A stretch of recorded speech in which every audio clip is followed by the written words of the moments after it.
Η νέα αυτή γενιά των επιχειρηματιών, ακτιβιστική και συλλογιστική, απείρως πιο συνεκτική, ενημερωμένη, σε εγρήγορση και πολύ πιο ευαισθητοποιημένη από την προηγούμενη. Οι νέοι αυτοί άνθρωποι είναι επαναστάτες με τον τρόπο τους, δεν συμμετέχουν σε πορείες, δεν επανεξετάζουν τον κόσμο, αμφισβητώντας τις αρχές με τις οποίες έζησε η κοινωνία μας. Σήμερα, οι νέοι επιχειρηματίες είναι αυτοί που διαμορφώνουν την ηθική και όχι το αντίστροφο. Με τα πυρομαχικά που παράγονται με το πάτημα ενός πλήκτρου ή τη δεξιοτεχνία στην αποστολή άμεσων μηνυμάτων και την κοινωνική δικτύωση, αλλάζουμε την κοινωνία. Οι νέοι αυτοί έφεραν τον Ομπάμα στην εξουσία των ΗΠΑ, ανάγκασαν το Facebook και το Google να σεβαστούν τα προσωπικά τους δικαιώματα και έτσι, αργά και συστηματικά, πολιτικοί, επιχειρήσεις, ακόμα και χώρες, τίθενται υπό έλεγχο και γεννέται μια νέα παγκόσμια ηθική. Με μεγαλύτερο σεβασμό για τον άλλον, για το περιβάλλον, για τους καταναλωτές. Χάρη στους ριζοσπαστικούς χιλιετίας, οι επιχειρήσεις του 21ου αιώνα είτε θα είναι ηθικές, είτε θα πάψουν να υπάρχουν. Βιώσιμη ανάπτυξη, κοινωνική ευθύνη, εταιρική διακυβέρνηση και διαφάνεια. Αυτά είναι τα νέα σημεία προσανατολισμού των νέων επιχειρηματιών και η δημιουργία αξίας πρέπει να είναι υποφελής για όλους. Οι επιχειρηματίες του σήμερα δημιουργούν αξίες που πρέπει να είναι καλές, ηθικές, βιώσιμες και χωρίς κινησμό. Ως νέοι επιχειρηματίες πρέπει να επανασυνδεθούμε με κάτι δυστυχώς που ξέχασαν οι προηγούμενες γενιές, με την πραγματική δύναμη του καπιταλισμού. Η πραγματική δύναμη του καπιταλισμού είναι η επιτυχία του ατόμου προς όφελος κοινωνίας και μόνο. Σήμερα ξεκινάμε το πρώτο συνέδριο επιχειρηματικότητας νέων. Σκοπός αυτού του συνεδρίου είναι να δούμε τελικά τι σημαίνει επιχειρήν από νέους ανθρώπους που τόλμησαν και τα κατάφεραν, αφού πρώτα απέτυχαν. Πώς κάνουμε όμως την ιδέα μας πράξη, πώς ξεκινάμε, ποιες είναι οι προκλήσεις, ποια είναι τα προβλήματα. Και αν αποτύχω, σήμερα ρωτάμε και συζητάμε, δεν ακούμε. Εύχομαι σε όλους μια δημιουργική ημέρα και θα ήθελα να ευχαριστήσω την Αμερικάνικη Πρεσβεία, το Ίδρυμα Σταύρου Νιάρχου και τη Γενική Γραμματέα Νέας Γενιάς για την πραγματική αυτή στήριξη σε αυτό το πρώτο συνέδριο νεανικής επιχειρηματικότητας και φυσικά να ευχαριστήσω και τη διοργανωτική ομάδα που σε τόσο λίγο χρονικό διάστημα κατάφεραν να πετύχουν αυτό το event. Σας ευχαριστώ πολύ.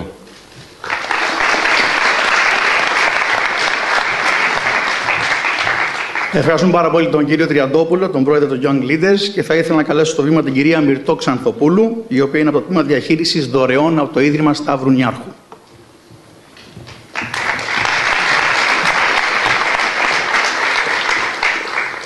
Αξιότιμη κύριε Πρέσβη, κύριε Γενική Γραμματέα, κυρίες και κύριοι, καλημέρα και από μένα.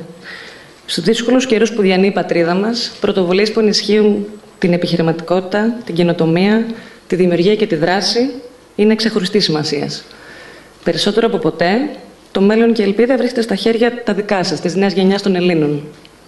Εκ μέρους του Διοικητικού Συμβουλίου του Ιδρύματος Σταύρος Νιάρχους, θα ήθελα να σας καλωσορίσω στο πρώτο συνέδριο επιχειρηματικότητας νέων και να σας ευχηθώ να αποκομίσετε σήμερα εφόδια πολύτιμα και ισχυρά για τα επόμενα κρίσιμα βήματά σας, για σας και για τη χώρα μας. Όπως είπε και ένας από τους μεγαλύτερους καινοτόμους επιχειρηματίες όλων των εποχών, ο πρόσφατα εκλειπών Steve Jobs, stay hungry and stay foolish. Ευχαριστώ πολύ.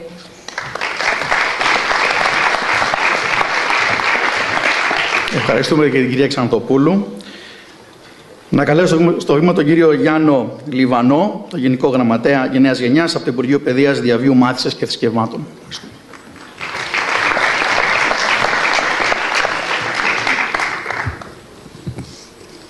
Αξιότιμη κύριε Πρέσβη, κύριε Γενική Γραμματέα, φίλες και φίλοι, καλή σας μέρα.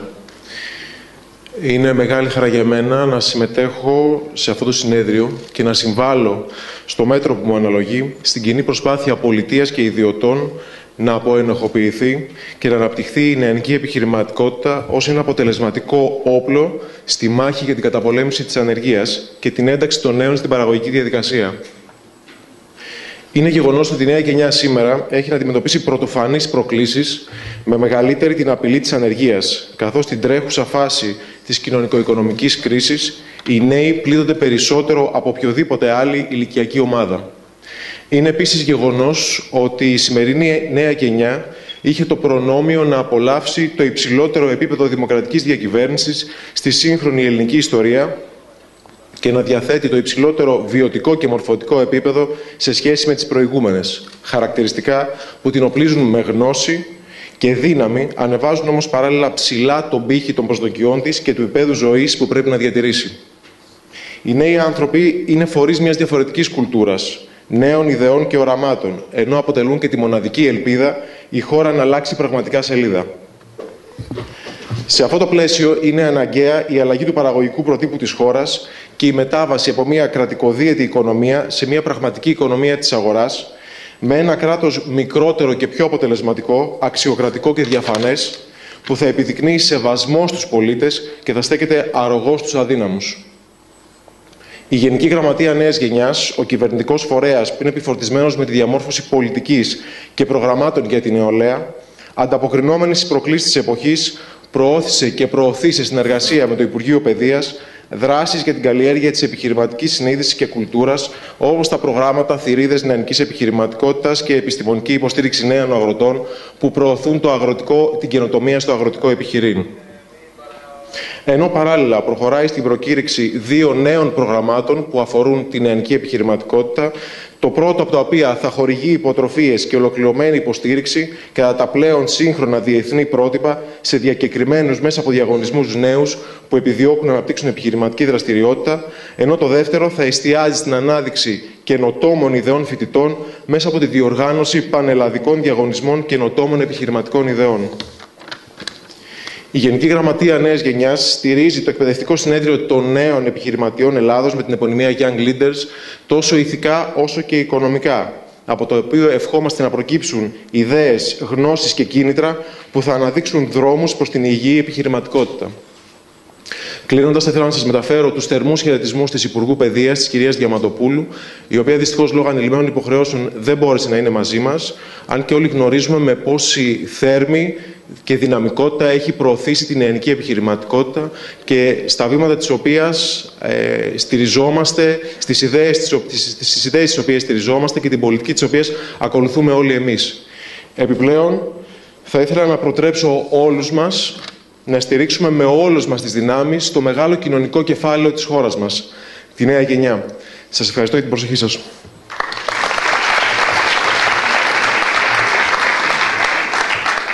Ευχαριστούμε και τον κύριο Λιβανό.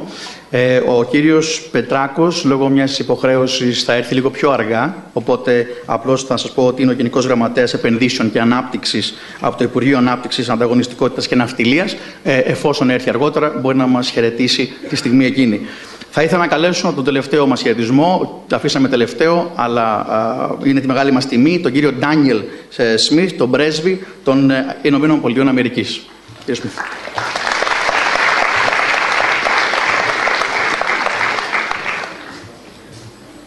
Thank you very much. Let me extend a warm welcome to all of you here today and thank all of our conference organizers and co-sponsors, the Young Leaders, the Young Entrepreneurs Association of Hellas, the General Secretariat for Youth, the Stavros Niarchos Foundation, Kathy Merini, and Sky TV.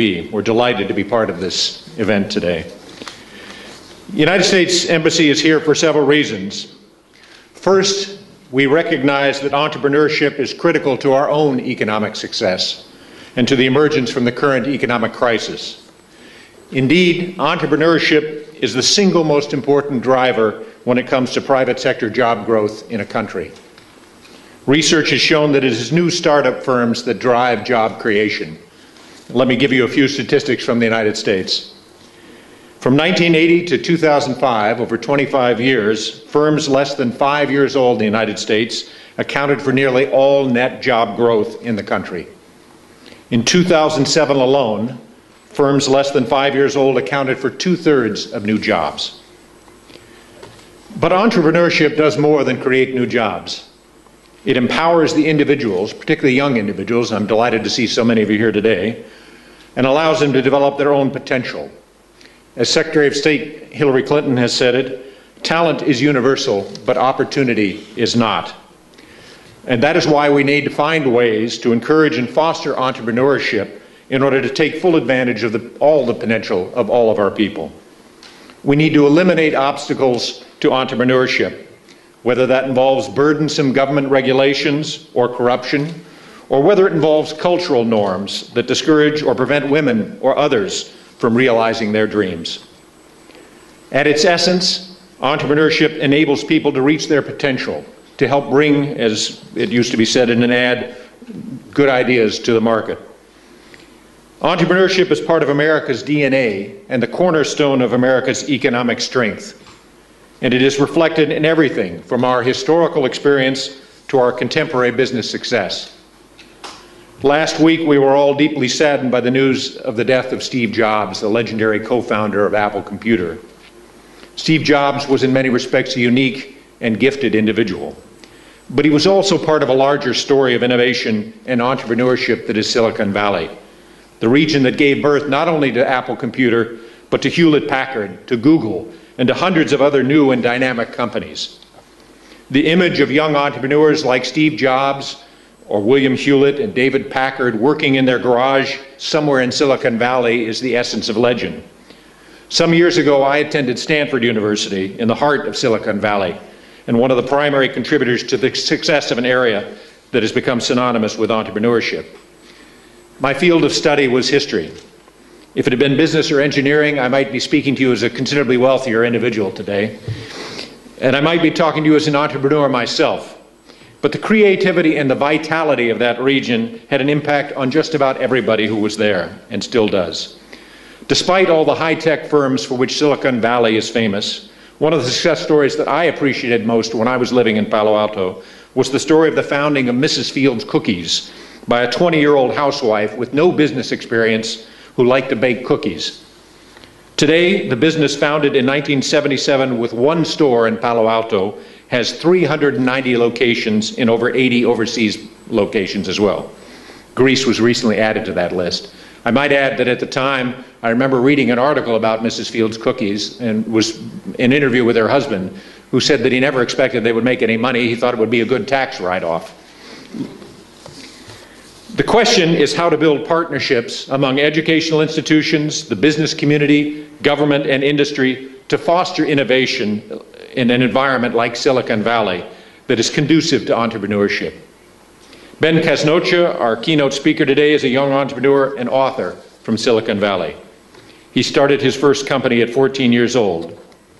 All makes everyone sound like an underachiever, I know. He will share with you what he's learned from his successes and failures, and what you need to know to get your own company off the ground. I'm confident that these lessons can be applied here. To its credit, the Greek government has taken steps to expand private sector jobs and to encourage entrepreneurship in the educational curriculum as well as through partnering with industry. But the purpose of today's conference is to explore what more can be done to help those of you in this room and thousands more like you throughout Greece develop your potential and realize your dreams. Because you in this room are the key to a better future for all of Greece. So please take advantage of this conference to learn and to network. These kinds of events can help kickstart new ideas and businesses from budding entrepreneurs like you. I wish you all great success. Thank you for coming.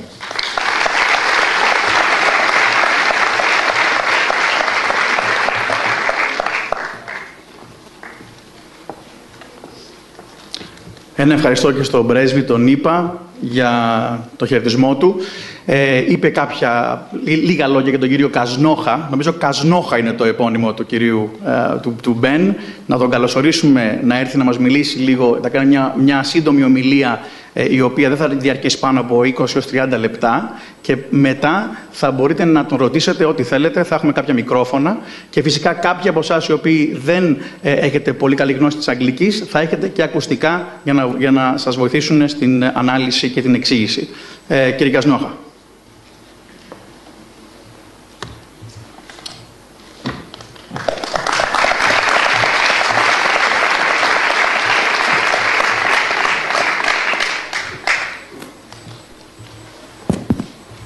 Good morning. I'm very happy to be here this morning. I just flew into Athens about 7 hours ago, and it's my first time in Greece. And I'm delighted to have the opportunity to meet you all and share some of the things that I've been thinking about and some of the things that I've learned, as well as learn from you guys about your business ideas and interests and successes and failures.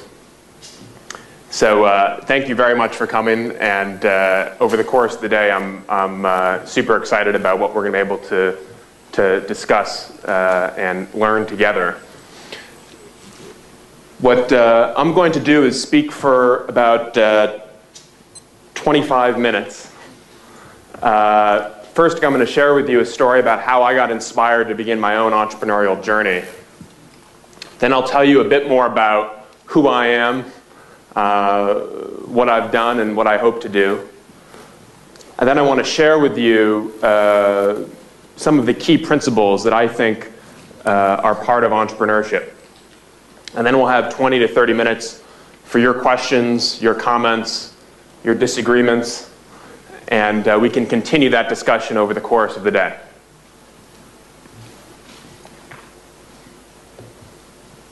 It's funny, there have already been a couple of references to Apple this morning, and I was just flipping through a magazine outside, and there was an article in Greek about Steve Jobs. It's funny, Apple computer is actually indirectly a reason why I became an entrepreneur, so I want to tell you a story. I grew up in San Francisco, California, and when I was in the 6th grade, about 12 years old, I took a computer class. So, we had math, science, history, and I also took an elective that was about fixing computers. And we had this kind of crazy teacher. He was an excellent teacher, knew a lot about computers, but like a lot of people in the field, was a bit weird. For example, one day he showed up to school with half of his head shaved and half of his face shaved. So you can draw a line right down the middle, have a full face of hair, and the rest all bald.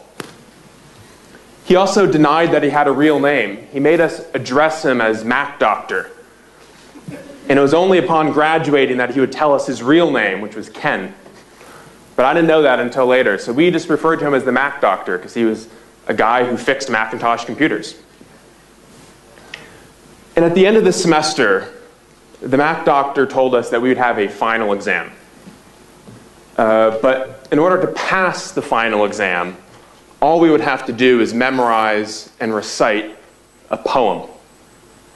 So there wouldn't be any piece of paper, no multiple choice questions, no traditional exam format. We would just have to stand up and recite a poem. And if we did so correctly, we would get an A+ in the class. And so the day before this final exam, the Mac Doctor gave us the poem. But it turned out not to be a poem, but rather a text transcription of a television advertisement that Apple ran in the late 1980s, early 1990s, called Think Different. And we had to recite the advertisement back to him, and if we did so, we'd get an A+. So that's corporate America in classrooms for you. But ever since having to memorize this advertisement, I haven't forgotten it. And so I want to share it with you today to serve as kind of the jumping off point for today's discussions. And you can view the ad yourself, by the way, on YouTube. If you just search Think Different Apple, you can view the ad. But the ad goes like this. Here's to the crazy ones, the misfits, the rebels, the round pegs and the square holes, the ones who see things differently. They're not fond of rules, and they have no respect for the status quo. You can quote them, you can disagree with them, you can glorify or you can vilify them. But about the only thing you can't do, is ignore them.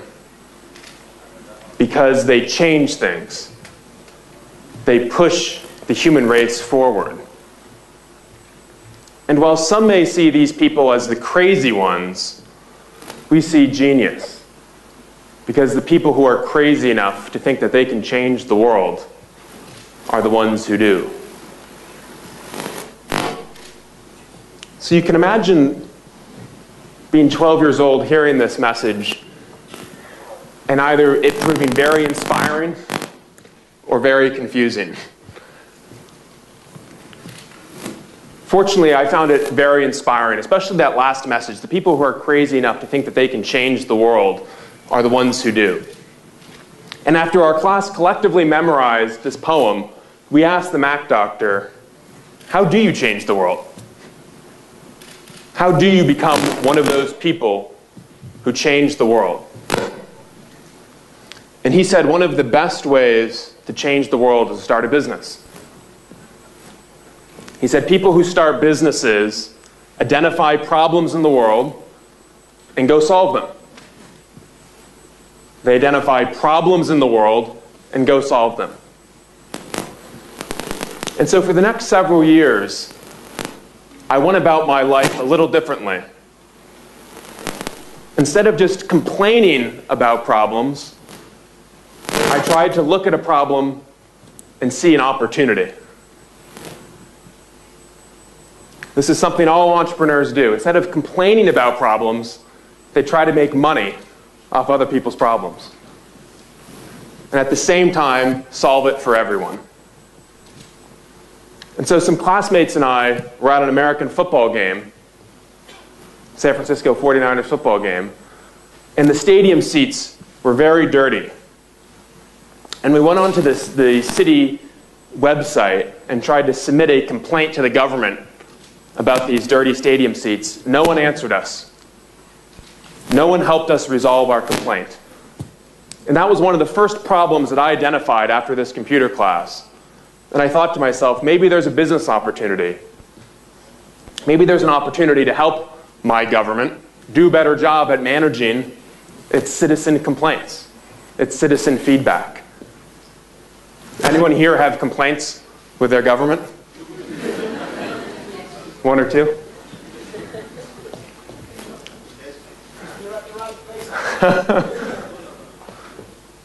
Well, people all over the world, including all over the United States, have complaints about their government. And unfortunately, governments tend to not have systems in place to manage those complaints or resolve them in a timely manner. So while I was going to school, on the side, I started this company, a software company, to help governments do a better job at this. And over the years, sold the software into dozens of governments throughout the US to help them provide better customer service to citizens. Ben, can I Sure. change your microphone? Sure. Okay.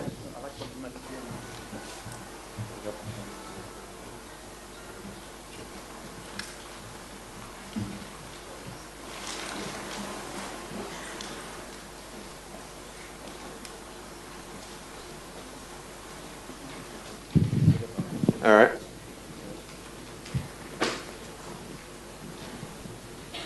So the problem that I identified was poor customer service in government, and I started a company to try to solve that problem. And in the process of starting this company while I was going to school, I made a tremendous number of mistakes, and I did a few things right. But it was my first time starting a company. I didn't know anything about business. I didn't know anything about programming. One of the cool things about being alive today is that if you don't know anything, you can teach yourself by logging onto the web. So I logged online and I posted questions in message boards. I read blogs, I emailed people, and I asked, how does someone do marketing? What is a MySQL database to build software? What is a sales process? How do you hire people? And I literally went online and tried to get answers to these questions.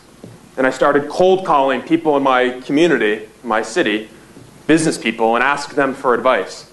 And I asked my teachers and friends of friends and family, anyone who could help me learn how to do a business and then get my business off the ground. And in the process of engaging all of these other people, I learned a lot about their entrepreneurial experiences, their successes and their failures, and their lessons learned. So I wrote a book a few years ago that was about my own experiences, but also the experiences of other people, the people to whom I reached out and befriended and had part of my network, the things that they learned. And I've tried to incorporate their ideas into my presentation today as well. So I'm happy to give more information about my personal experiences, but I thought I'd work some of those experiences into a handful of principles throughout the rest of the presentation. So I'm going to go over about 8 principles of entrepreneurship that I've learned from my experiences. But before I do so, we should start by talking about definitions, because the word entrepreneur has been used a lot already this morning, and we should all kind of be on the same page about what we mean when we use the word. So typically we think of an entrepreneur as someone who starts a business. And that's definitely a correct definition. You know, if you start a company, you're an entrepreneur. But today I actually want to think a bit more broadly, because I think you can be an entrepreneur even if you're not starting a new company. I think you can be a doctor or work at a law firm or work in the government and be thinking like an entrepreneur. Which is to say, I think entrepreneurship is more a life idea than a business one. That any of us can think entrepreneurially about our life and about our work. And it really is a life philosophy. The author Jim Collins says that entrepreneurial people think of their life like a blank white canvas, and they try to paint a masterpiece. They don't accept a pre-written book. They don't accept anyone else's agenda. They have a tendency to kind of reject what other people are saying, and they start with a blank canvas, and they try to invent their own life. And that's what I want to talk about today. What are some of the entrepreneurial principles that can help us start better businesses, but also lead a more entrepreneurial life, and help us be CEO of our own lives to improve our lives and improve and change the world that we live in?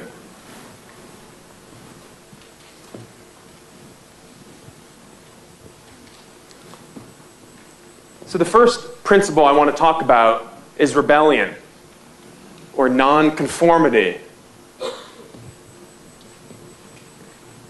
That Think Different advertisement, that poem that I read earlier, really captures the spirit of the rebel. And I think it's at the heart of entrepreneurship. One reason why people like starting companies is because they have no one telling them what to do. But I think it's critically important to be an independent thinker, even if you're not starting a company. And entrepreneurs are fearless about trying to create the life that they imagine for themselves. People tell them you can't do it. Parents say you shouldn't do it. And they do it anyway.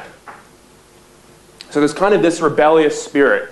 And I think we all have this spirit within us. But we tend to kind of dampen it as we get older. It's the famous Picasso quote, "We're all born artists, but it gets beaten out of us as we get older." Maybe that explains why so many innovative companies are started by young people. They kind of are fearless about being a rebel and creating something new and going against the grain, as it were. Another interesting statistic that's said about entrepreneurs is they tend not to do very well in school. Formal schooling is kind of the most extreme institution that promotes a certain way of thinking and being. So it's no wonder that a lot of, I actually think, and there's a study of self-made millionaires in America, and their average grade point average is about 2.6. So they were not necessarily the straight A students. And I think you can You can be a straight A student in life. You can be a C+ or B+ student in life and spend more time screwing around trying to create something new. The second principle of entrepreneurial thinking is optimism. Again, every person who starts a company, I think, is fundamentally optimistic about the future. I would challenge you to try to identify someone who we would all agree is entrepreneurial, but who's pessimistic about the future. Now, pessimism is very easy. In a sea of pessimists, there are usually the occasional optimists. And those optimists, I think, are the entrepreneurs.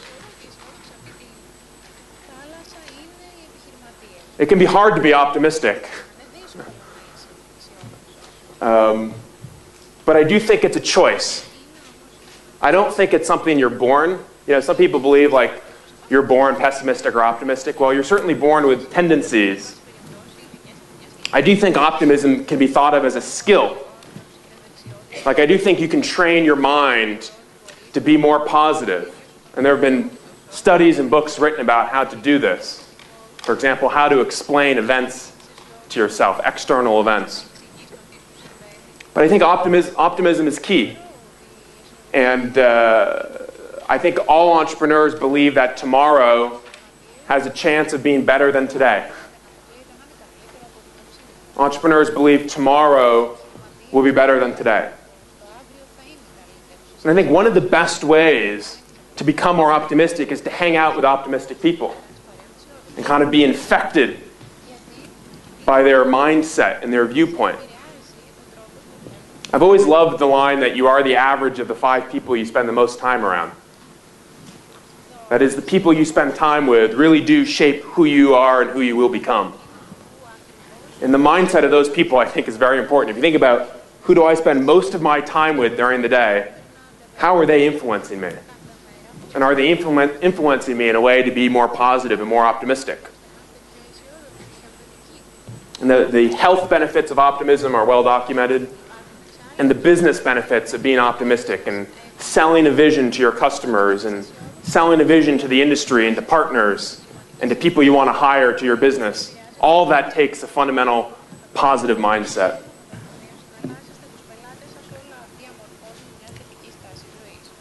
You know, one of the interesting things about entrepreneurship is that there's no one mold. Every entrepreneur looks a little different. There are men and women. There are people who start technology companies. There are people who start small businesses, you know, storefronts. There are people who are very charismatic leaders. And there are introverted entrepreneurs. There are people who are naturally brilliant. And also those who, like Richard Branson, readily admits he can't read an income statement, but has a kind of intuitive passion about him that allows him to succeed. There's no one mold. Entrepreneurs come in all shapes and sizes and flavors. But that being said, there does seem to be one characteristic that everyone shares. And there have been some studies on this that look historically at entrepreneurs dead and alive to try to figure out what they have in common. And the idea of persistence is the one trait that seems to always come out. You know, maybe they were charismatic, maybe they weren't, maybe they had a high IQ, maybe they didn't. But they were always persistent. Because the entrepreneurial journey, again, whether it's starting a company or just trying to be a creative innovator in life, has ups and downs. I remember when I was starting my company, I was pitching these local governments on our software, and 3 or 4 potential customers in a row chose a competitor. And I called my mentor, my advisor at the time, and was kind of reading down the list of all of the people who had chosen our competitor over us.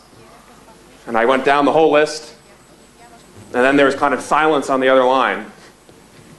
And he said, "Well, Ben, what are you going to do about it?" You know, this is the classic crossroad, he told me. You either give up or you persist. You persevere. And I realize that there are those crossroads almost every single day. Every day in the entrepreneurial journey, there are these setbacks and failures. And so many people kind of quit and give up. And sometimes it does make sense to quit and give up, by the way. It's more complicated than just always persist. Sometimes it's important to quit. But I really do think that the entrepreneurs that we read about in the newspapers and we talk about in speeches are the ones who had a certain grit. And again, I think this too is something that you can learn and acquire and build. I don't think you're born with it or not. One way I think about this is when I run on treadmills. Like, this is a simple thing, but I actually do believe this pretty strongly about resilience. Say you get on a treadmill and you say you want to run for 25 minutes. But at minute 20 or 21, 22, you start slowing down. And you have a choice. You can step off the treadmill at minute 21 or 22, and no one will know. Or you can persist to minute 25 and kind of accomplish the goal that you set out at the beginning. And I do believe these small acts of resilience build up over time. And the people who persist in business, people who keep going despite horrible circumstances in their life or in their country or in their family or business, the people who persist in those situations are the ones who persist in those little choices that we make countless times throughout the day about whether to stay on the treadmill or fulfill some small obligation that we have. And we build a kind of resilience that becomes transferable to other parts of our life. I think that's what it means to be an entrepreneur, to build that resilience and build that persistence. Okay, so we're talking about the mindset and the skill set of entrepreneurs and entrepreneurial thinking. We've talked about rebellion, optimism, persistence. I want to talk about self-improvement. There's a famous entrepreneur in Silicon Valley named Marc Andreessen, started Netscape, a web browser no one uses anymore, but it was the first web browser. And he's also a venture capitalist. I was reading an article about this guy the other day, and someone was quoted as saying, Marc is a learning machine. If you had to talk about Marc in a phrase, it would be learning machine. He loves learning, and he never stops learning. And amazingly, the love of learning can be a competitive differentiator because so many people stop learning once they graduate from school, or they stop investing in themselves, or they kind of relinquish a dedication to improving oneself.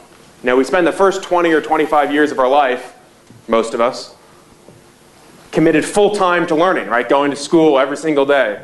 Then we graduate, and then there's kind of idea you spend the next 70 years working. But what's interesting about entrepreneurship is that to succeed as an entrepreneur, you always have to be adapting to the changing world. And especially to compete in a global marketplace, which I imagine many of your businesses will be competing in a global marketplace to tap into the global market. The standard is very high to stay up to date on the latest and greatest thing, to learn about new tactics or techniques or new technologies, to learn about new studies that come out that we can profit from. I've traveled all over the world the last few years and met thousands of entrepreneurs and students.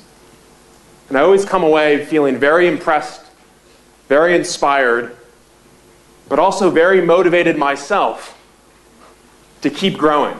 Because I meet these people and I see how hard they're working to compete.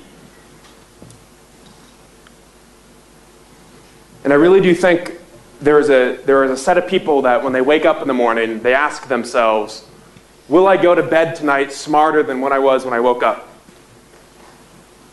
You know, they wake up in the morning and they ask themselves, will I go to bed tonight smarter than what I was when I woke up? Or I know someone who, at the end of each day, takes out an index card and writes down 3 things he learned during the day. And these people tend to be some of the most competitive, effective entrepreneurs that I know. And they feel like they have no choice to compete globally, to compete against the millions of college-educated people all over the world. Takes a fanatical commitment to improving oneself. And doing so every single day, not just when one's in school.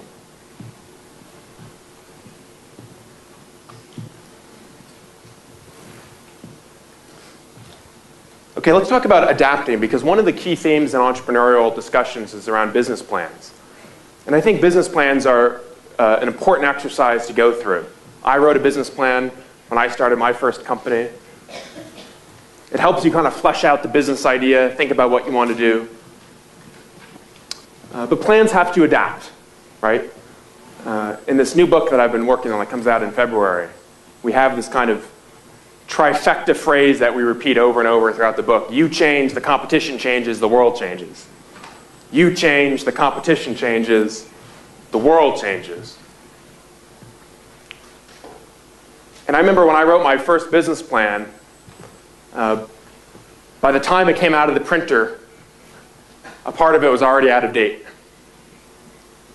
And I found myself always having to react and adapt and change and move and stay agile as competitors beat me in different situations, or technology changed, or something happened, or a local government got a new grant to buy something. Always adapting. There's a kind of comfort that people get from writing out these long plans, be it a business plan or a life plan. There are people who write out kind of the plan of their life, what they want to do for the next 10 years or 20 years. But it can be very limiting. And I think it's kind of better to go through the planning process, but not be committed to plans. So the planning process is fruitful when drafting a business plan or some other such thing. But then once it's been written, once you've kind of gone through the exercise, staying very agile and very adaptive is by far more important. So that's why I like the phrase, plan to adapt. Plan to adapt. And again, like all the things we've talked about this morning, I do think adaptation is another thing that can be learned, studied, and mastered. I find it, the technology industry right now is so exciting, in part because you see companies completely reinvent and transform themselves. I was speaking earlier about Amazon.com, which invented e-commerce, professional e-commerce, shipping books. In the last couple of years has become a hardware manufacturer. Their expertise was in warehouse and distribution, and now they're building hardware, Kindles and the like. Or Apple, which is in the news a lot, helping invent the personal computer, and then completely reinventing itself to be a consumer electronics company. And we'll see if Google can reinvent and adapt itself to the age of social networking, where searching what your friends know seems to be more interesting to folks than just searching the World Wide Web generally. And if Google remains an ongoing concern, will depend in large part to how successful they are at reinventing themselves and adapting themselves.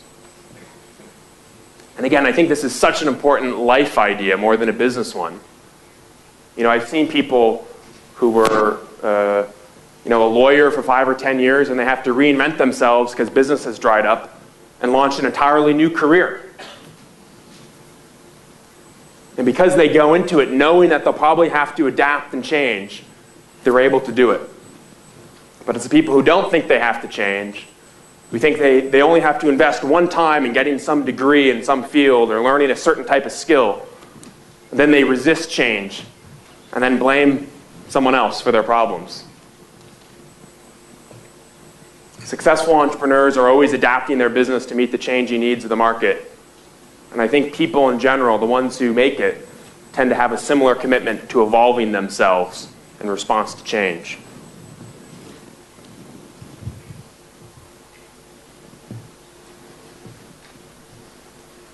Okay, I want to speak briefly about network and people. The ambassador mentioned networking with other folks who are here.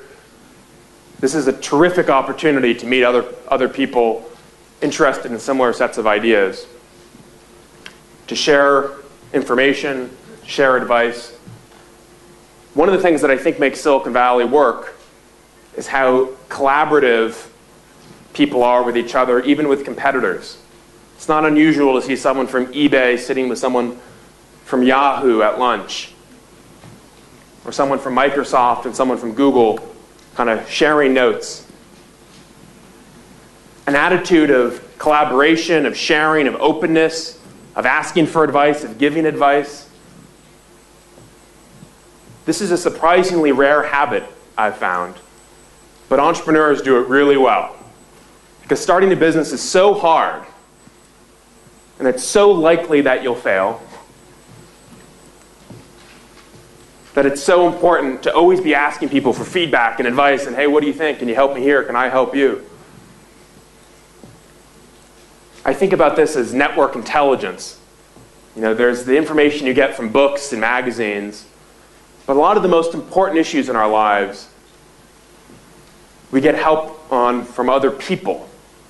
It's tapping the knowledge in people's brains that's important. And how to exactly do that, how to ask questions, how to build a relationship with someone such that you can tap that network intelligence is a skill. It's something I'm always working on and always trying to learn how to do better. How can I recruit people onto my team? How can I enlist their support, get their feedback, get their help, build my network?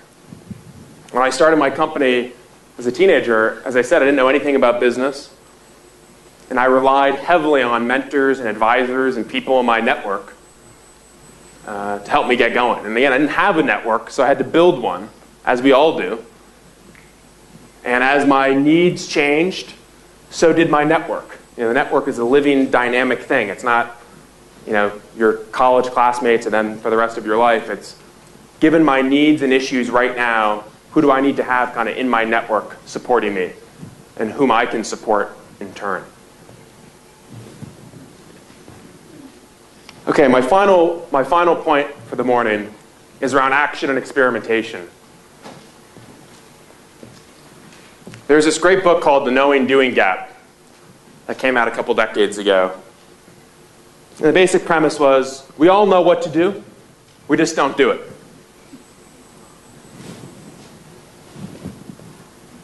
We all know what to do, we just don't do it. And I find that gap between knowing and doing very interesting. How do you take the skills that you learn and information you gather and apply it and put it into practice?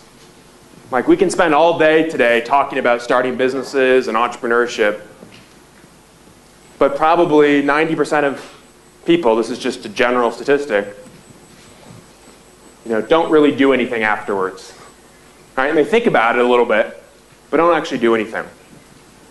Because it's daunting, it's scary. And I think the entrepreneurial process is actually it should not be as daunting as people think. And the knowing-doing gap should not be as much of a problem as it is. A friend of mine wrote a book that came out a few months ago called Little Bets, in which he argued that successful innovation happens with a series of little bets.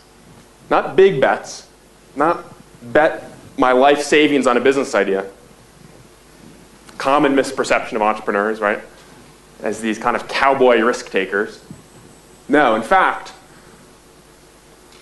the creative winners, everywhere from software companies to animation firms like Pixar, take little bets, small calculated risks, small baby steps. I think that's the best way to test a business idea, or test any idea, is to think about a small step that you can take and then pause and see how it works out. What's a small step you can take that will generate useful feedback? So before I kind of committed myself to my company, I tried to find a couple government agencies who could serve as beta testers of the product. And I could see for myself, how big of a problem is it that we're solving? How much money would they pay for the product? Would they even use the product? And based on that initial feedback, an initial experiment, adapted my business and decided to go for it. But it wasn't kind of write up a business plan, close my eyes, and then jump off the cliff. And I do think there's an art to taking small calculated risks, an art to taking small bets, and a kind of a science around experimentation. And I think it would make us all better in terms of our life strategy and our business strategy to be disciplined about taking calculated experiments that will generate the most useful feedback as possible, generate metrics around which we're running experiments and testing our ideas, testing our hypotheses. So if you think you have to walk out of this room today and decide start a company or not start a company, or do this or do that, it's not so simple. You don't start a company in one day. You generate a series of hypotheses, just like a scientist would, and you try to run small calculated experiments and generate useful feedback about the validity of your hypotheses. And then take small baby steps. And sometimes it'll work out, sometimes it won't. But you won't be betting your life savings on the idea. Okay, so I'll recap the three big points, and then we'll open it up for discussion. One is I think you can think like an entrepreneur. I think it's a mindset. And I think all of us can become more entrepreneurial, even if we don't want to start a company. Second is I think we all need to be improving in ourselves. One of the reasons why I'm here in Greece is to improve my understanding of Greece, improve my understanding of what's happening in Europe. I think that will help me as a professional, it'll help me as a person. That's why I love coming out here, is learning from you all and investing in myself. And I think we all need to be doing things. It's not just reading books, but it's also getting out and talking to people that will improve our minds and improve our situations. The third is learn by doing, take calculated experiments, have hypotheses and test them, and start generating feedback on your business ideas. That's the best way to get started. So thanks for your attention. I'm looking forward to hearing your questions. Should we have a thing here? Okay, so we'll do questions.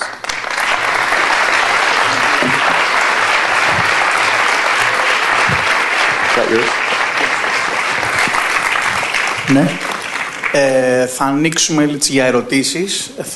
Οποιοςδήποτε έχει ερώτηση στην αγγλική και θέλει να τη μεταφέρει, το κάνει κατευθείαν. Όποιος έχει ερώτηση στα ελληνικά, θα τη μεταφράσω εγώ. Να ξεκινήσω εγώ με μία, για να ξεκινήσουμε κάπως. I have one question for you. Okay. Greece has a lot of problems. How do you do that in Greece now? Well, I should preface by saying I'm still learning about the situation here, so I actually don't have a lot of specific comments. But what I would say is that I've met young entrepreneurs all throughout America in places that are actually less desirable to start a business in than Athens. I've met college students in small rural areas in America where there is nothing around them. And they have not been to a place like Silicon Valley and do not have the resources to get there. And so I've had conversations with them about how do they kind of overcome some of the natural limitations in their environment. 20 years ago, basically a lost cause, right? Very hard. If you're in a small town or in a country that's very dysfunctional, not much hope. But again, today, I think it's a completely different story.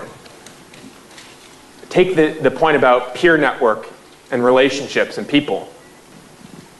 Today, you can go online and start building real relationships with real people, no matter where they are, who inspire you, who can help you, who can collaborate with you. The first guy I hired at my company lived in Bangladesh when I started.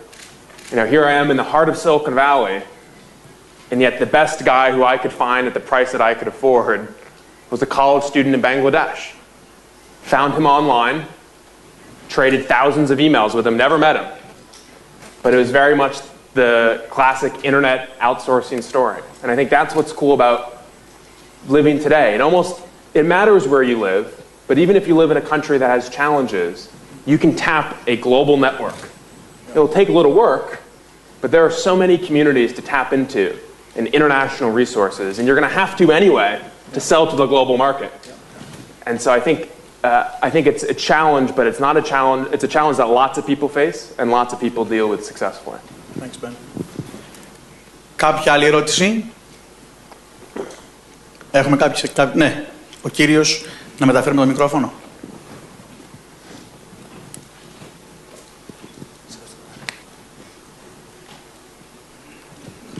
Καλημέρα καταρχάς. Θα ήθελα να ρωτήσω ότι τα τελευταία χρόνια οι επιχειρήσεις που έχουν πετύχει είναι συνήθως εταιρείες που έχουν μεγάλο επίπεδο τεχνοκρατών μέσα. Θα ήθελα να ρωτήσω αν πιστεύει ότι οι παραδοσιακές επιχειρήσεις αν έχουν πλέον μέλλον. Όπως π.χ. έχουν δημιουργηθεί ήδη ολιγοπόλια σε πολλά προϊόντα, σε πολλές υπηρεσίες που έχει μεγάλα εμπόδια στο να ξεκινήσει ένας νέος επιχειρηματίας. Ως ανταγωνιστές δηλαδή. Ως ανταγωνιστές και λόγω του μεγάλου κεφαλαίου που χρειάζεται να επενδύσεις, λόγω του μεγάλου ρίσκου που παίρνεις, γιατί ειδικά και στην Ελλάδα βλέπουμε ότι μια αποτυχία είναι τιμωρία. Το οποίο είναι θέμα κουλτούρας μας, θεωρώ περισσότερο. Αυτό που θέλω να πω είναι ένας που δεν έχει τους πόρους να έχει τεχνοκράτης, να είναι ίδιος τεχνοκράτης. Δεν είναι κάπως δύσκολο να επενδύσει πλέον στην... Talking about competition, how does one confront the big businesses, the technocrats, the people who really have the money? How do you go against them? How do you penetrate? Yeah, I just read a fascinating blog post on this topic by a partner at Andreessen Horowitz. I mentioned Mark Andreessen has a venture firm in the Bay Area. The blog post is about how do you appear big as a small company to compete against, IBM or Microsoft or whomever. I think one of the things I really believe is how can you take a weakness and turn it into a strength? So for example, I'll come back to your question, but for example, a classic reason why young people think they can't start a company or something is they don't have experience. Right? I don't have any experience doing X, Y, Z. Why would someone hire me? But you can always look at the flip side of a weakness and try to turn it into a perceived strength. For example, my bias when hiring people is actually to hire people who don't have a lot of experience in certain cases because they make up for it with hustle and hard work. And so the pitch, and I face this problem selling to governments when it's us versus, some company that's been around for 20 years. Why are we going to do a better job? We care more. We'll work harder to earn your business. We'll hustle. And don't try to, So don't try to, deny that you're the small guy going up against the big guy. But just frame it in a way that shows off the good part about being small. Find their weakness and penetrate in that area. Exactly. Where are they weak? Where is Microsoft going to be weak? Well, they're big, bulky, slow, and small is agile, quick. If you're young interviewing for a job and it's you versus a guy with 20 years of experience, it's new, creative, new ideas, hustle, work hard. It's not trying to explain away the inexperience, but rather positioning yourself in a way that's advantageous and that will be compelling to the customer. And the second part of the question had to do with failing in our culture in Greece, and I'm saying this on behalf of many people who probably believe the same thing, that in Greece it's not really nice or good to fail. People are afraid to take the risk, or this has been the cultural norm, let's say. Yeah. What do you have to say about that? I think failure is interesting because, there are a lot of kind of American business people and authors who almost glorify failure, right? Because failure is at least in the tech industry is so common, and that it's just easy to kind of say it's really, really important. And I think there's definitely some truth to that, right? I do think the cliche that you learn more from failures and success is true. Right? It doesn't make it any easier, at least in my experience. But it is true that when I think about when I've learned the most, It's the times when I really screwed up or something really went disastrously wrong. In fact, I was mentioning earlier on a other trip that I was at in Cyprus, every time I think of Cyprus, I actually think of one of my failures. I was kind of managing a project that was happening in Mexico City. We were building a new journalism outfit in Mexico City. And the project went completely haywire as I was in Cyprus. And I remember just sending off these emails, trying to resolve it. But when I think back to that experience, I have so many lessons learned about how I communicated and what I did wrong. And I think the key to kind of being able to embrace those lessons is, again, having a network of people who will reinforce the lessons and support you as you try again. Right. And you can't choose family, but you can choose friends. And, you know, as I mentioned, we were talking about network earlier, but network matters in so many areas, but especially here. Because if you call someone and say, this thing screwed up, or I screwed up, or this thing became a disaster, and if they kind of mocked you, then that will really influence you to be overly risk averse. But if they ask about the lessons learned and offer support and encouragement, then that can often be enough to start again and try again. And so I always, when I think about who I want to have in my life, this is one of those things. Do they have that optimistic mindset that failure is okay? And if I can't find them in my school or community, can I find them online? Can I tap into a community of people who will support me? That's interesting, yeah. Yeah. Άλλα ερωτήματα. Πάμε πάλι από εδώ, δεν έχουμε κάποιο. Συγγνώμη, είναι ο κύριος στη μέση και να ξανάρθουμε πάλι από εδώ και να αλλάξουμε και πλευρά.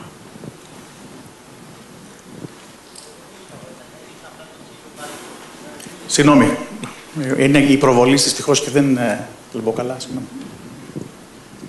Μπορούμε και χωρίς μικρόφωνο μετά, μην αγχώνεστε, οπότε για να μην χάνουμε χρόνο. Να πάμε τον κύριο. Hi Ben, my name is Peter. I've actually lived in Silicon Valley in Sunnyvale.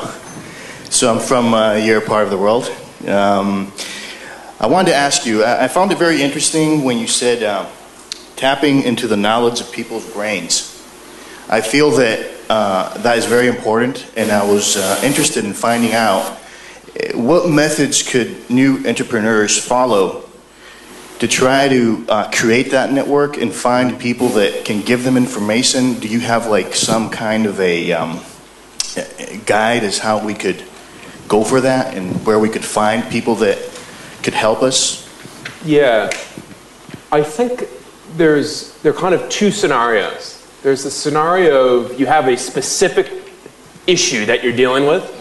You know, for example, how do I best interview a prospective employee? Right? There's like a million perspectives on what types of questions to ask, that kind of thing. Or you have a specific issue like, I'm trying to start this type of company and I need help on this specific thing. In those cases, you're looking to talk to both experts in that area as well as people who know you. Right? It's kind of like there's two types of people. There are people who are experts in the thing, and then people who know your personal strengths, preferences, idiosyncrasies. So for example, my mom knows me very well, but she's not like an industry expert in the industry I'm interested in. Exactly. So I may talk to her for advice on an issue, but I'll talk to her only after I've talked to the experts. And by expert, I mean someone who knows more than me, relative expert. So for example, I lived in Santiago, Chile, for a year about a year ago, and I was studying Spanish. And before I decided to move to Chile, I talked to a lot of people who are kind of experts in Latin America, and asked, "What's it like in Chile? What are the opportunities? What's the lifestyle like?" And I got kind of a range of opinions. Then I talked to people who knew me. Based on these options, do you think this would be a good fit for me? And that was kind of the process I went through. Now that's for a specific issue, right? Experts and people who know you. There's also just kind of the general intelligence you get from folks, like in an event like this. Like a question I like asking people is, what's the most interesting thing you've learned in the last year? Or what's the best book you've read in the last few months? Or what's the thing that keeps you up at night? You know, you're trying to go to bed. What's the thing that you're thinking about at 2 a.m. when you're trying to fall asleep? And often that kind of stuff, those kind of general questions, yield fascinating intelligence, that kind of just the general self-improvement. So that's what I would say on that. So it kind of depends. Do you have a specific question or a general? But those are some thoughts. One following question. Do you believe that we should somehow try to get information from the academic community too, like from universities? I'm not sure if you've done the same with Comcate in California. I think, you know, the academy, you know, universities have different strengths when it comes to the utility of the knowledge that they create. I think in business it's probably weaker than in other disciplines. For example, if it's like, what's the history of Greece? A university would be the first place I'd go to get that knowledge. If the question is, you know, I want to learn a programming language, what language should I study? A university may say, you know, C++ or Java, whereas someone in the internet industry may say Ruby on Rails, just as a specific thing. Okay. You know, because the academy tends to be slower in catching up, so it kind of depends what's the topic. Sometimes I think universities and the researchers and professors have very good information. For business entrepreneurship stuff, it's usually not quite as good, but there are exceptions. Okay, thank you. Ναι, κυρίως. Θα ήθελα να ρωτήσω το εξής. Η οικονομική κρίση την οποία βιώνουμε αυτή την περίοδο στην Ελλάδα και οι προσπάθειες τις οποίες καταβάλουν για να τις δράσουν είναι αναμφίβολο ότι θα μειώσουν το διαθέσιμο εισόδημα των Ελλήνων καταναλωτών και πολιτών, είτε τους αρέσει είτε όχι, είτε το γνωρίζουν είτε δεν το γνωρίζουν ακόμα. Εγώ αυτό το οποίο θα ήθελα να ρωτήσω είναι ότι σε μια αγορά στην οποία οι καταναλωτές θα διαθέτουν λιγότερα χρήματα, πώς εμείς θα έρθουμε και θα πλασάρουμε το νέο μας προϊόν έχοντας να αντιμετωπίσουμε τον ήδη υπάρχοντα ανταγωνισμό και καταναλωτές οι οποίοι θα είναι λιγότερο πρόθυμοι σε νέες αγορές. I think what the gentleman says is that given the financial crisis in Greece, there's a lot of problems going on and people will not have enough, let's say, money to actually become very open in terms of purchasing, which means that if we set up a company in Greece, for example, it's not going to be a big market because people are affording less. Now, I think part of the answer you talked about international markets and looking abroad, but that was the question. How do you do that in Greece now specifically where people cannot spend more money? You know, it's kind of, I'm reminded of when people tell me they don't have time to do something. And I would never say this, but I always in my head say, what you really mean is you've chosen not to make it a priority. Right? We all have time to do anything. We choose to spend our time in certain ways. So when someone says, I don't have time, they're really saying, I chose to not make that a priority. When someone says, I don't have money to pay for some product, they're really saying is, I've chosen not to spend my finite resources on this product because I'm spending it on some other product. Right? Now, they may have less overall money, which, you know, that's true. But people are still spending money on products and services because you have to buy products and services to live. And so I think in a tight economic situation, it's all the more critical to be sure the business is solving a very important problem that will allow people to prioritize spending money on that problem as opposed to another problem. And possibly make people spend more from abroad. Spend more from abroad, yes, that too. Money in. I mean, the international, you know, so domestically speaking, it's, yeah, I agree. It's tight times, so businesses really have to solve critical problems. You know, problems involving things that people do every day, like eat food or drive on the roads or buy clothes or all those things. You know, it can't be some abstract concept that's not really super critical. For the international market, where consumers do maybe have more money in certain places, it's a slightly different question. It's how do you kind of position your business to appeal to those markets? And you know, when it comes, for example, to the U.S. market, they're like the U.S. Embassy, other organizations, are tremendous resources to tap into to learn more about the psychological profiles of those buyers.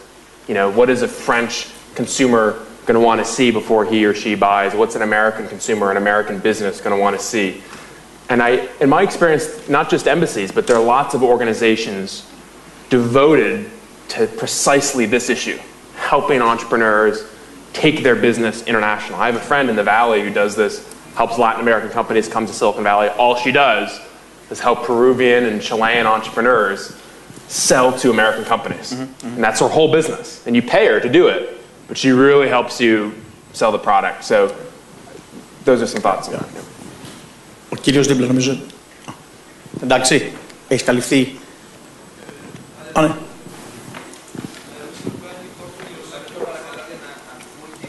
Ναι. Mr. Ben, in your lecture you talked about adapting and that it's a skill you can acquire in your life.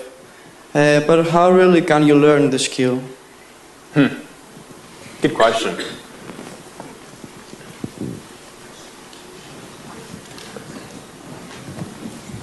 I think this is a longer conversation maybe. I'm trying to think of what a good short answer would be. I think it's kind of like, well, I'll give you the easy answer. We can have the harder answer later. But I do think there's a mindset thing where there are people who expect to adapt and there's a kind of mental readiness. They're ready and willing to adapt. And sometimes adapting means leaving behind certain skills or experiences that used to be relevant. So in the US, there's also economic anxiety. In California, there's like 10% unemployment. And there's a whole generation of people who worked very, very hard to develop certain skills that are no longer relevant in today's economy. And what people are telling them to do is adapt to the future. Just build new skills. And it's hard for them to do that. And I think for just observing and talking to some of these folks, the folks who are doing it successfully kind of acknowledge that they have to do it and are committed to doing it, and they kind of motivate themselves to go out and learn how to do it. Because adaptation as a general skill is kind of vague. It really depends on a very specific context. So maybe your skill was in manufacturing, and now you have to adapt to a services economy or something. But then there's also folks who can't adapt, and again, it's like a mental block. Maybe it's entitlement. It's like, I worked hard for 20 years. I shouldn't have to adapt. Or they expect someone to kind of do it for them. Here's the 3-step process to doing it, and then you're done. And so I guess the short answer would be I do think there's kind of this mentality that goes with adaptation. And then there are the specific practices that you can do to, I think, improve your adaptive instinct. But that is very context specific, right? It depends really on the specific kind of adaptation. But as with all things, I think the best way to learn anything is to look at folks who are doing it now and deconstruct their process, right? It's like, take a company. Like, how is Amazon reinventing itself right now? Or how did any of these companies change the way they do business? What was it culturally like to do that? What processes did they do? And what can I learn from that? So look at what the masters do and deconstruct their adaptation process and try to apply it to your own situation. Είχαμε μία ερώτηση που ξέχασα, συγγνώμη, και έχουμε ακόμα 5 με 8 λεπτά έτσι κι αλλιώς, ίσως και 10 λεπτά. Να δω άλλες ερωτήσεις για να είμαι έτοιμος. Το κύριος και εσείς 2. Εντάξει, συγγνώμη, 3. Εντάξει, φώτα. 4, εντάξει.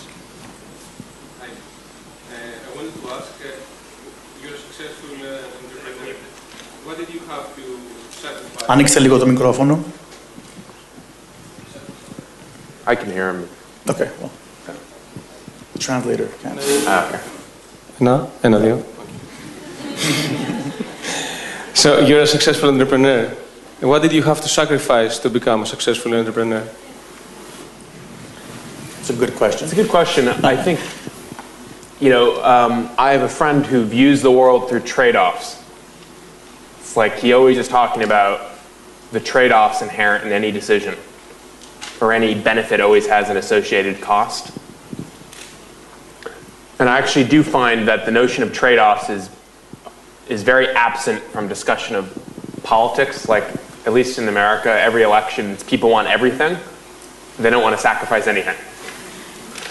You know, so it's like we want lower taxes and more government services. When you start a company, there are many sacrifices you make. I'll speak just from my own experience. One sacrifice is you kind of, even in like the Bay Area, California, which is fairly positive around entrepreneurship, you still can be seen as a little bit of an outcast or different.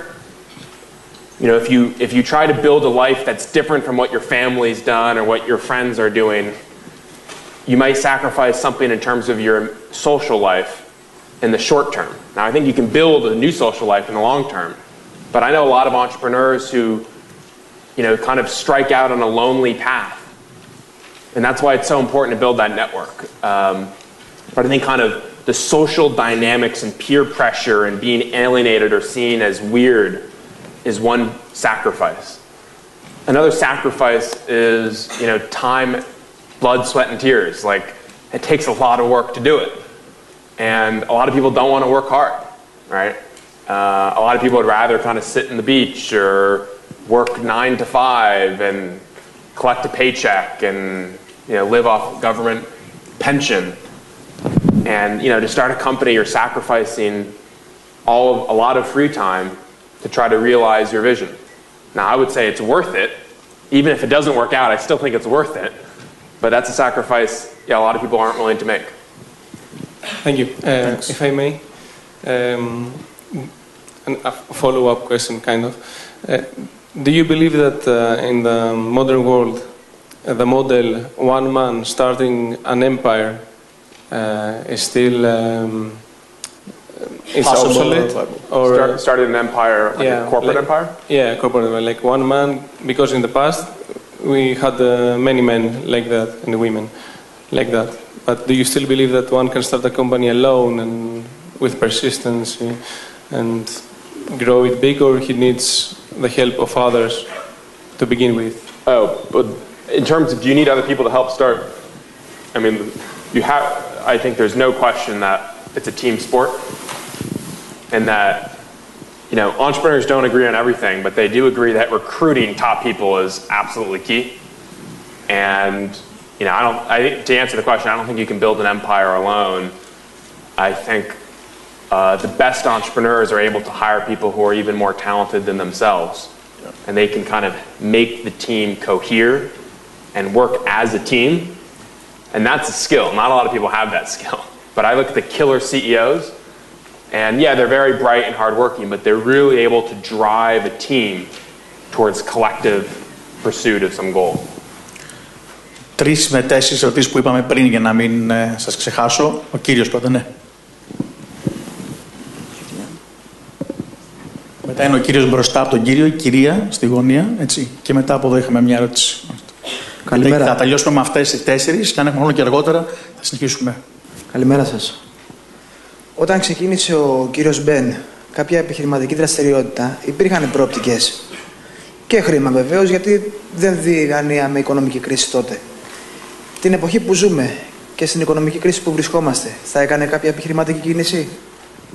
Ευχαριστώ πολύ. The question is that when you started your company, there wasn't the financial crisis. Well, it wasn't evident at the time. If you started now, or would you start now? Well, if I had a really good idea, I'd be starting it now, not,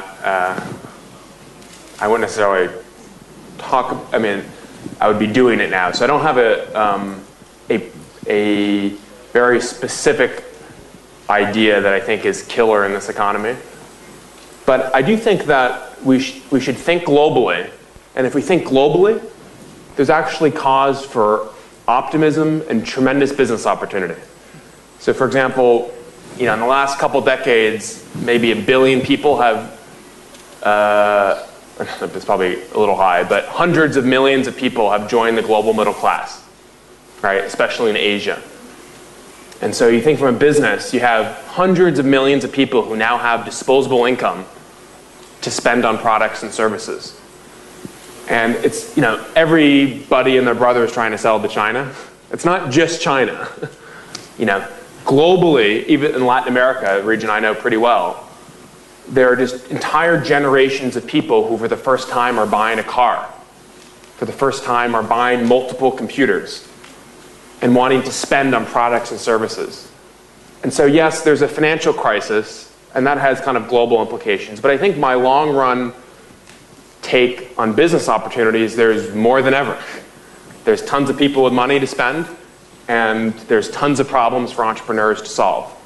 So I'm not sure anything is fundamentally different. There might be kind of some situational differences if you're serving a Greek market or the European market or the US market, some of these developed countries which are experiencing slower growth. But you look at the developing world and how rich these places are getting, and it's tremendously exciting for entrepreneurs. Okay. Ο κύριος μπροστά από τον κύριο. Συμφωνούμε όλοι ότι σήμερα οι νέοι έχουν όνειρα, ιδέες, σκέψεις, τις οποίες θέλουν να πραγματοποιήσουν.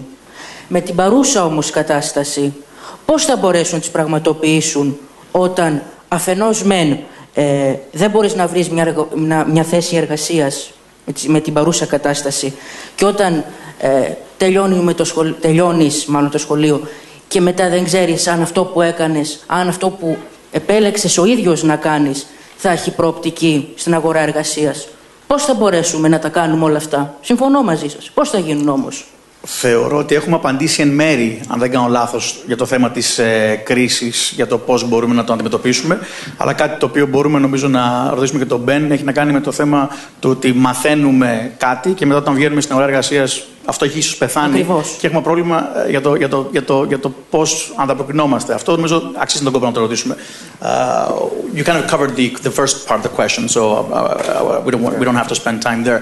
But there's a question concerning the studies, and you go to school and you go out there, and what you learned doesn't really apply to what's going on. I think you mentioned something about constant learning. Yeah. I think that's the point here. If you want to just comment on that. I actually dropped out of college myself. I have, so I maybe have a more extreme view on this than many. I don't think it's as simple as you learn all this stuff in school, then none of it applies. I do think there's a lot of important learning that happens, especially as it relates to social life and building relationships and navigating the dynamics of people judging you and cliques and, backstabbing and all that stuff. And I think that's really important.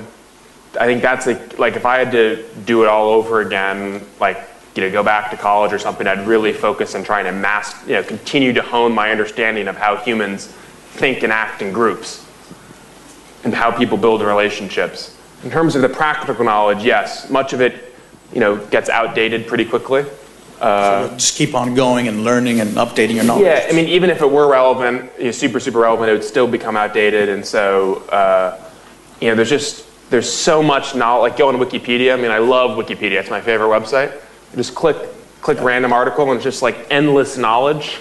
And so, if one can develop the skill to how to parse Wikipedia and determine credibility and take in that information, and if you can learn that in school, then great. If you learn on yourself, then great. But yeah, it's definitely going to be a process that continues for. So adapt and constant learning. Ναι, κυρία. Να πω πριν έχουμε άλλη μια ερώτηση μετά από την κυρία, θα έχετε την ευκαιρία να πείτε και άλλες ερωτήσεις. Έχουμε ένα πάνελ με νέα παιδιά, νέους επιχειρηματίες από την Ελλάδα, στα ελληνικά, που θα μπορούμε να τους ρωτήσουμε. Οπότε μην αγχώνεστε για όσοι από εσάς δεν έχετε καταφέρει να πείτε την ερώτηση σας. Hi, my name is Eleni. I would like to ask you two things. Firstly, let's say you start a new online company. How you can be competitive in terms of Google search results when the huge company spends hundreds of thousands of dollars for online marketing? And the second is when you are writing a business plan for an online company, how you can do the financial forecasting when you cannot predict almost anything. I mean, for the Well, so the first question about search engine results, there's an entire industry of experts who think about this all day, so I'm not that expert. Like on most of these topics, I'm not the expert, just offering a perspective. So when it comes to, like, the key thing on Google, as I'm sure you know, is inbound links to the site. So developing credible web pages and getting other people to link to the site is the name of the game. And I think really there's like broader business questions around how do you develop a compelling online store. I met so many people where it's like they want to sell, crafts, or, clothing online. And it's kind of like, well, what makes this different or better than everything else that's out there? And what niche are you filling? And what problem are you solving? Those, I think, are the critical questions. The actual execution of the search engine marketing is I think, relatively straightforward once you've nailed the value proposition of the business. With respect to financial forecasting, this is like, talk about mistakes I've made. When I was starting my company, I went to the Small Business Administration of America has a thing, SCORE, the retired executives. I went to one of these guys, free consultant, and he had me like do a 5-year forecast, and it was complete nonsense. Like there really is no way to know. I think the more important thing is to understand some of the key factors in like what should you price your products at? How much would someone pay? What's the cost of building the product? And kind of think very hard about some of those key factors. And then run small tests to see, like, can I charge this much? Can I charge that much? What's my profit margin? As opposed to getting caught up in these complicated Excel spreadsheets that run 5 years out. And anyone who asks you for forecasts for many years into the future is probably not someone you want to have in your advisory network.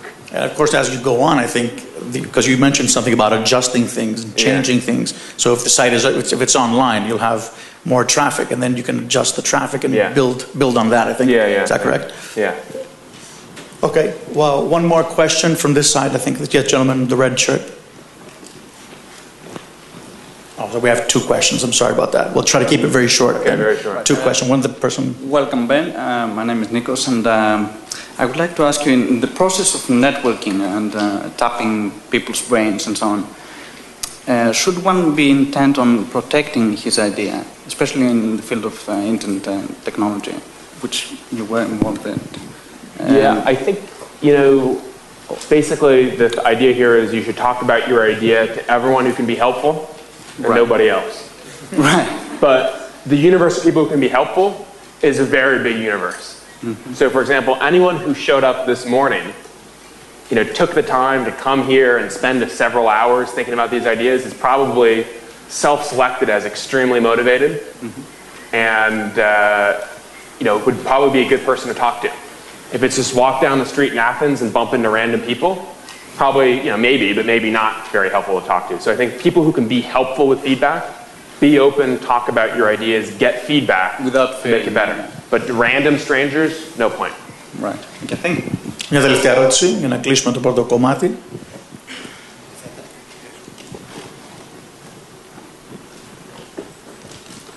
Καλημέρα.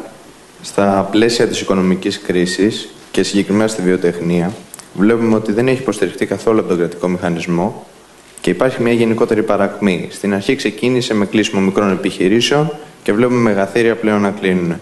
Η ερώτησή μου είναι, αξίζει να πάρεις το ρίσκο ή βλέπεις το αδιέξοδο και είσαι από αυτούς που μετά από 5-10 χρόνια θα λες, ξέρεις, απέφυγα την αποτυχία?